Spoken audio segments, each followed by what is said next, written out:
하나님 말씀은 고린도후서 5장 17절입니다. 그런즉 누구든지 그리스도 안에 있으면 새로운 피조물이라. 이전 것은 지나갔으니 보라 새 것이 되었도다. 아멘.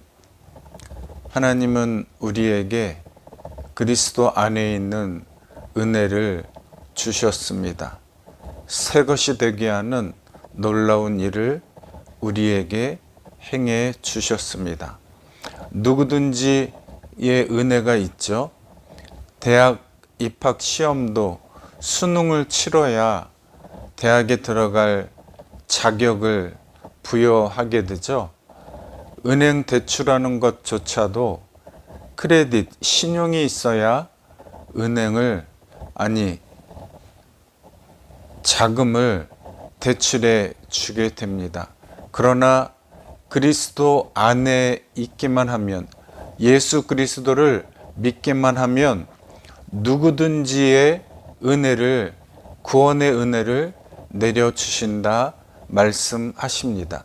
요한복음 3장 16절에 하나님이 세상을 이처럼 사랑하사 독생자를 주셨으니 이는 저를 믿는 자마다 하는 말은 앞에 누구든지라고 하는 말이 생략이 되었다고도 보죠. 누구든지 저를 믿는 자마다 멸망치 않고 영생을 얻게 하려 하심이라. 하나님은 우리가 무엇을 행했었든지, 어떠한 사람이었든지 과거를 묻지 아니하시고 누구든지 그리스도를 믿으면 구원의 은혜를 선물로 내려주신다 말씀하고 계십니다. 그리스도 안에 있는 사람은 큰 복이 있습니다. 지금 이란과 미국의 전쟁이 한창인데 휴전이 되었다고 하지만 위험하잖아요. 유럽이 예전부터 작은 나라들끼리 모여서 나토 방위라고 하는 것을 맺었습니다. 그래서 한 나라가 공격을 받으면 다른 나라들이 연합하여 적을 공격할 수 있게 만듭니다. 그래서 나토 방위 안에 있으면 한 나라가 다른 나라들로부터 함께 방어하고 공격하는 아주 연합된, 결속된 모습을 보여서 나라가 함부로 침략당하지 않고 보호받게 되는 일들이 있는 것처럼 그리스도 안에 있으면 하나님이 우리에게 많은 복을 내려주시고 혜택을 주신다 말씀하고 계시죠. 그리스도 안에 있으면 시민권이 주어집니다.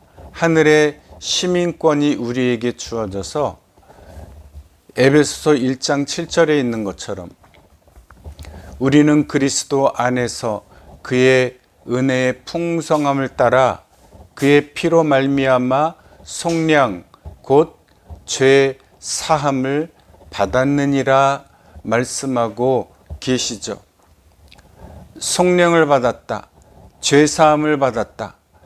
예수 그리스도를 믿음으로 우리가 하늘의 시민권자가 되어서 동시에 우리의 죄를 속죄받는, 우리의 죄가 많은 형량이 있지만 사면해 주셨다 하는 큰 복을 내려주셨습니다. 또 보호권이 있습니다. 로마서 8장 39절 높음이나 깊음이나 다른 어떤 피조물이라도 우리를 우리 주 그리스도 예수 안에 있는 하나님의 사랑에서 끊을 수 없으리라 말씀하십니다.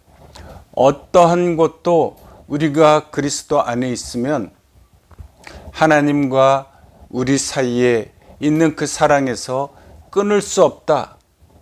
어디를 가든지 내가 너를 보호해 주겠다 약속하십니다. 또 평강 유지권을 말씀하고 계시죠. 빌립보서 4장 7절. 염려하지 않고 기도하면 그리하면 모든 지각에 뛰어난 하나님의 평강이 그리스도 예수 안에서 너희 마음과 생각을 지키시리라. 염려하지 말아라. 그리하면 내가 너희를 지켜준다. 특별히 너희 마음의 생각을 지켜주신다. 마음과 생각을 지켜주시는 마음의 평강을 유지할 수 있게 말씀해 주십니다. 유지할 수 있도록 말씀해 주십니다. 그러니 어떻게 해야죠? 기도해야죠. 염려하지 않고 기도하면 주님이 우리에게 마음의 평강을 유지할 수 있도록 해주신다 말씀하십니다. 또한 우리에게 복지권을 주십니다. 빌립보서 4장 19절. 나의 하나님이 그리스도 예수 안에서 영광 가운데 그 풍성한 대로 너희 모든 쓸 것을 채우시리라. 이 복지권은 이 단어 하나하나를 떼어놓아서 21번씩 쉬고 읽으면 더 은혜가 됩니다. 나의 하나님이 그리스도 예수 안에서 영광 가운데 그 풍성한 대로 너희 모든 쓸 것을 채우시리라. 이러한 복을 그리스도 안에 있음으로 받게 되시기를 바랍니다. 새로운 피조물은 그리스도 안에 있는 사람입니다.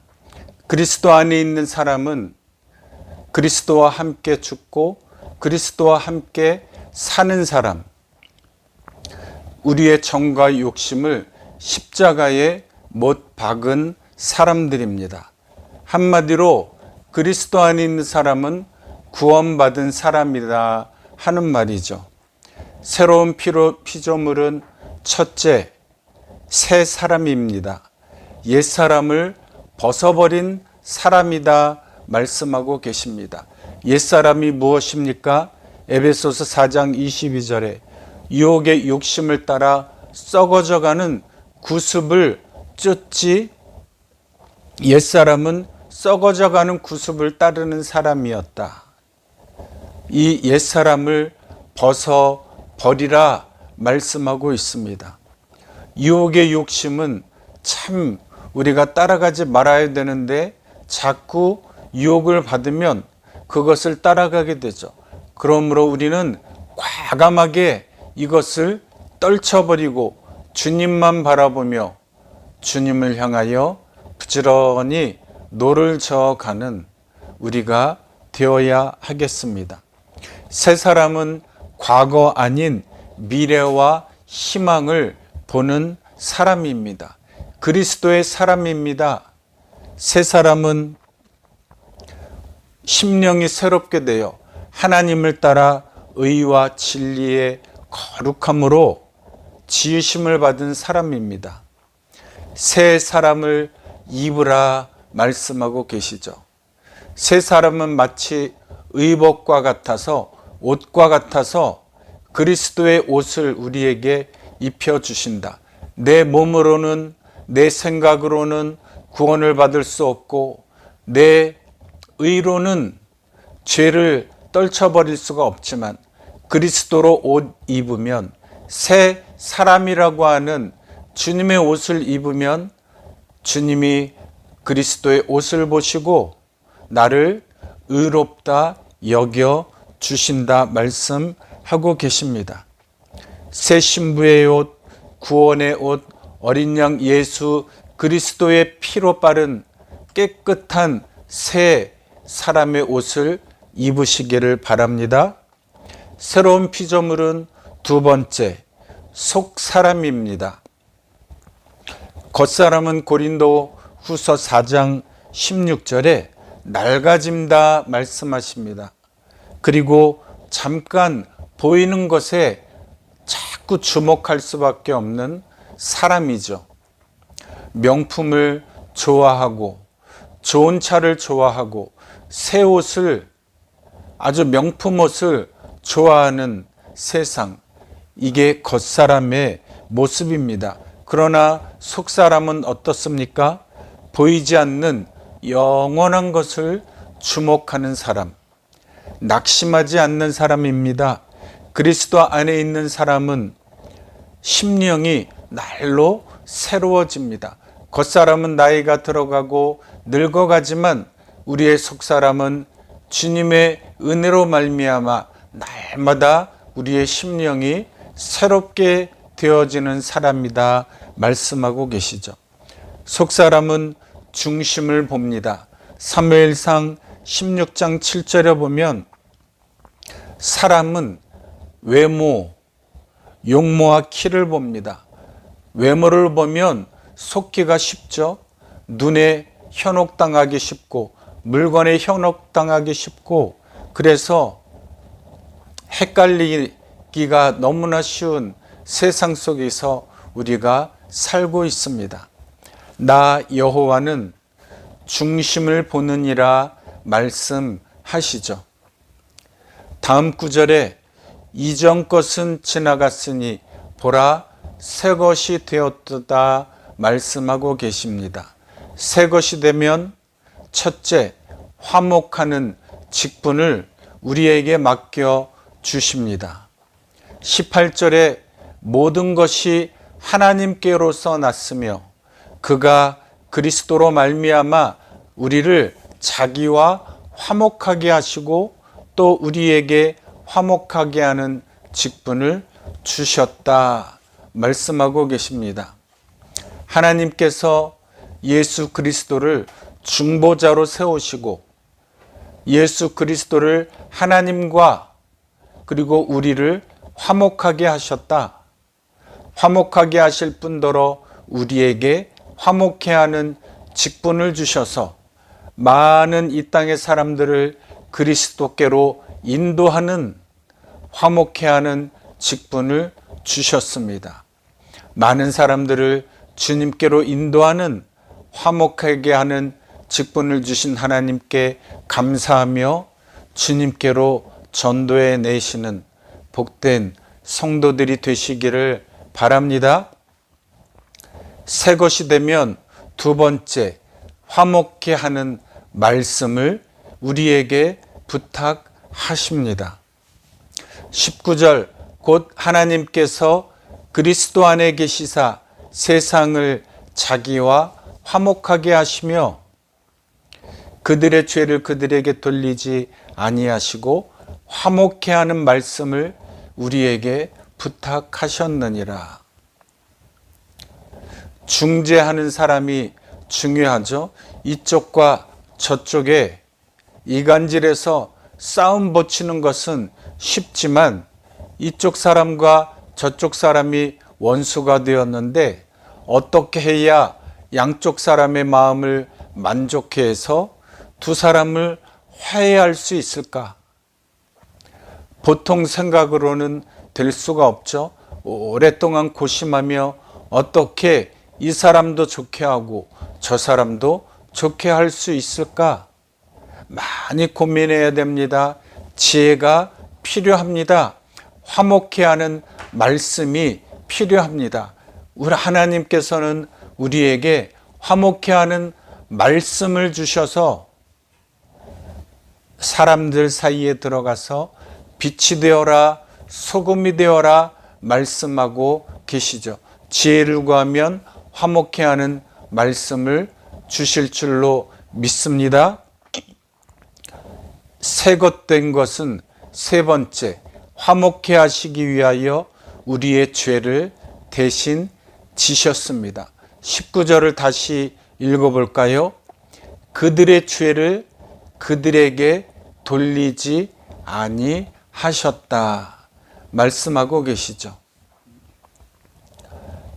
만약에 하나님께서 우리의 죄를 우리에게 그냥 돌리셨더라면 우리는 구원받을 사람이 아무도 없었을 것입니다. 하나님께서 우리의 죄를 우리에게 돌리지 아니하시고 예수 그리스도께서 우리의 죄를 대신 지시게 하시사 우리를 새것 되게, 그리스도 안에서 새것이 되게 하셨습니다. 하나님 앞에 평생 감사하며 주님께 영광을 돌려야 하는 이유가 여기에 있죠. 주님께서는 로마서 5장 6절에 보면 우리가 아직 연약할 때에, 구체적으로 말하면 죄를 짓고도 죄가 죄인 줄도 모르고 살아가는 우리 연약한 사람들을 위하여 기약대로 이미 약속하신 대로 그리스도께서 경건하지 않은 자를 위하여 죽으셨도다 말씀하십니다. 8절에는 우리가 아직 죄인 되었을 때에 그리스도께서 우리를 위하여 죽으심으로 하나님께서 우리에게 대한 사랑을 확정하셨느니라 말씀하십니다. 8절, 10절에는 더 기막힌 말씀이 나옵니다. 우리가 원수 되었을 때에 하나님과 원수된 우리를 그의 아들의 죽으심으로 말미암아 하나님과 화목하게 되었은즉 화목하게 된 자로서는 더욱 그의 살아나심으로 말미암아 구원을 받은 것이니라. 이 사랑이 필요한 사람들이 많이 있습니다. 이 사랑이 필요한 줄도 모르고 살아가는 사람이 너무나 많이 있습니다. 구원의 필요성을 설명해주고 구원이 왜 필요한지를 말해주고 이 사랑이 필요한 사람들에게 가서 주님의 복음을 전하여 그 사람도 내가 새것이 된 것처럼 그들도 새것이 되게 하는 의무가 우리에게 있습니다. 부지런히 복음을 전하여 그들에게 죽은 영혼이 살아나게 되는 복된 주님의 말씀을 잘 전하시는 여러분들 되시기를 바랍니다. 우리는 이전 것에 얽매이지 않는 사람들입니다. 우리는 새 것이 되었습니다. 우리는 새 사람이 되었습니다. 목욕 후에는 깨끗이 우리 몸을 씻고 입은 옷을 그대로 두지 않고 새 옷으로 갈아입습니다. 새 피조물, 우리가 입어야 할 옷이 있다고 주님이 말씀하시죠. 죄사함을 받고 깨끗이 씻음 받은 너희는 그리스도의 옷을 입어라. 빛의 갑옷을 입어라. 하나님의 전신갑주를 입어라 말씀하십니다. 준비되셨습니까?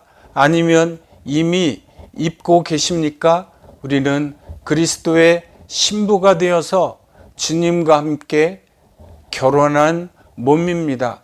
우리의 신랑 되시는 예수님과 함께 살아가고 있는 몸입니다. 늘 우리의 몸과 마음을 잘 살펴서 우리가 더러워진 곳이 있나 없나를 잘 살펴서 더러워지면 먼지를 털어내고 옷을 어린 양 그리스도의 피로 깨끗이 씻어야 하겠습니다. 그리스도 안에 계시기를 바랍니다. 경건하게 사시기를 바랍니다. 경건의 뜻이 무엇입니까? 구별된 생활, 경건하게 사는 사람, 구별된 삶을 사는 사람. 하나님은 우리가 세상과 구별되어 살기를 원하십니다. 빛이 되어 소금이 되어 세상을 부패하지 않게 하는 그리스도인으로 살아가기를 원하십니다. 천국 가는 그날까지 새 피조물 된 나를 잘 지켜나가는 새 일꾼 되시기를 바랍니다. 그리스도의 일꾼이 되시기를 바랍니다. 주님의 신부의 옷을 입고 보라 신랑이로다 주님의 음성이 들릴 때에 주여 내가 여기 있사오니 주님께 소리를 질러 주님과 함께 영원히 천국에서 살아나가게 되는 영생을 받게 되는 주님의 복된 성도들이 되시기를 주님의 이름으로 축원합니다. 아멘.